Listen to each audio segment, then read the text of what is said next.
Good morning, classmates! Ayan, uy, tago si Mimi ah.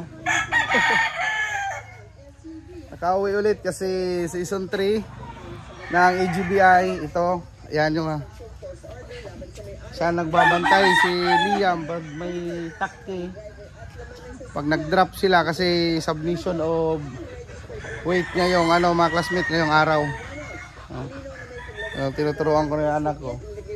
May pirwin din yan, no? Kasi wala na akong handler dito. Pinaalis ko na. Yan, no?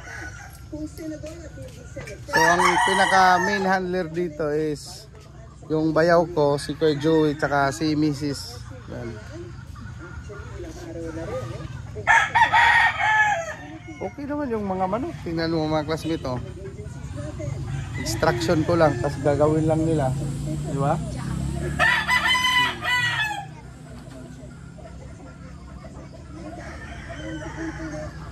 Malinis. Tingnan natin sila mga classmates nang nakaharap yung camera doon.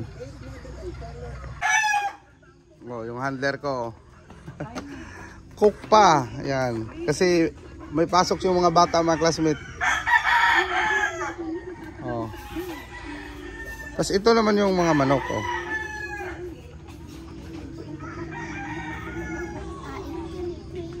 Meron? Ay, oh. Yun, oh, spatter ko. May tayo daw doon. May droppings.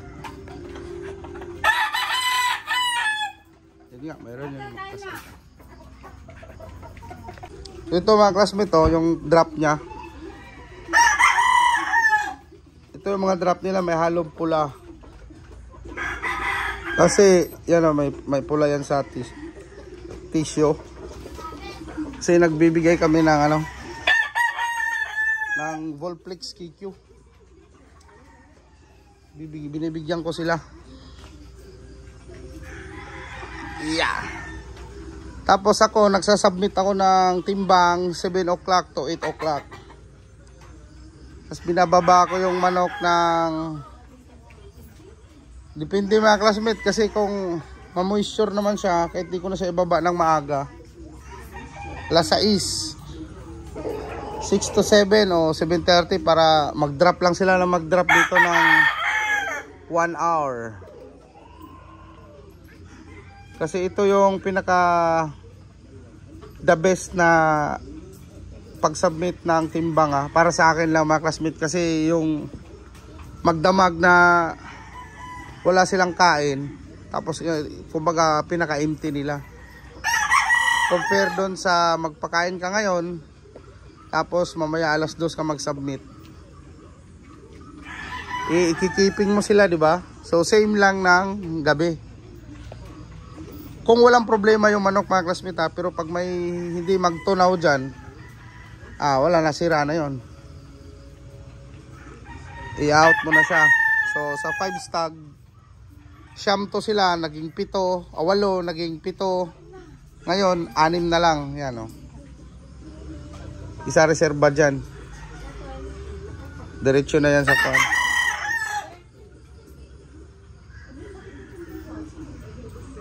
So ang advantage dito mga classmate, pag mga big time breeder, ang selection nila sa isang event is marami.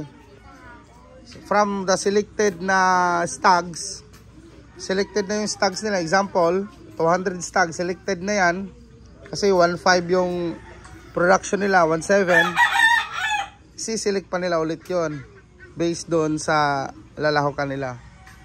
Kaya talagang salang-sala yan.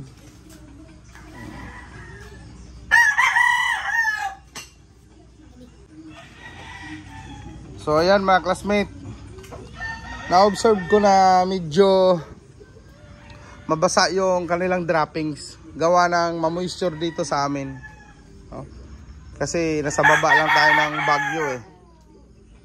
So tas bare months pa ngayon, tas umulan pa ata kagabi, so expected na maano yung moisture, mataas.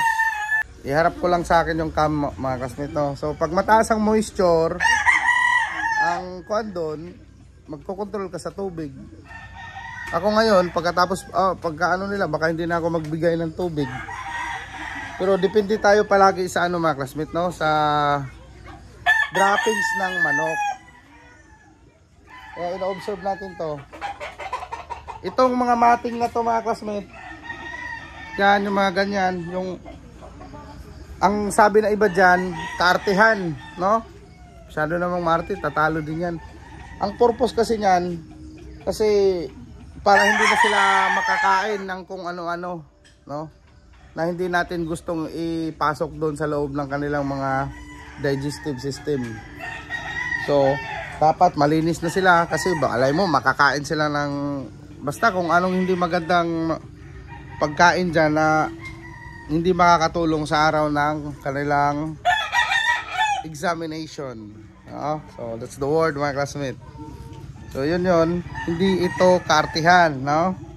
May purpose po yan, hindi po yan may ganyan, may pa ganyan pa, tapos talo naman.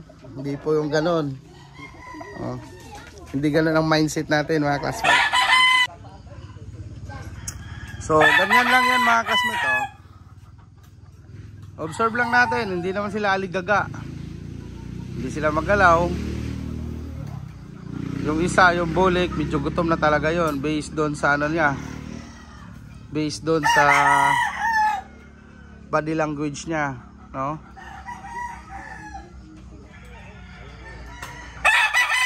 Kanina kalmado yan tapos talagang naghahanap na siya ng pagkain. Alas 7 pa lang mga classmate, 7:06. 7:30 ako magpapakain. Pero pwede ko na to silang itimbangin. Din kung ano yung timbang nila, pasa ko na. Wala na akong iisipin maghapon.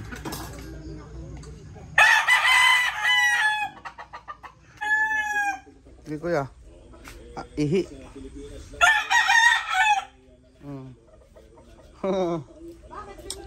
Tapos na sila kumain mga classmate. Yan Hindi na ako nagbigay ng ano muna, tubig. Mamayang tanghali na lang siguro. 1 dip. Kasi mataas yung moisture.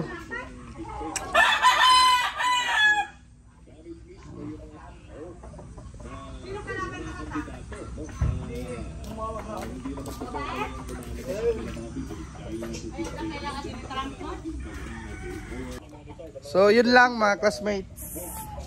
Ito yung ano ko, handler ko. Tatlo sila dito. Pero ito yung pinaka nag-ano ng mga gamot.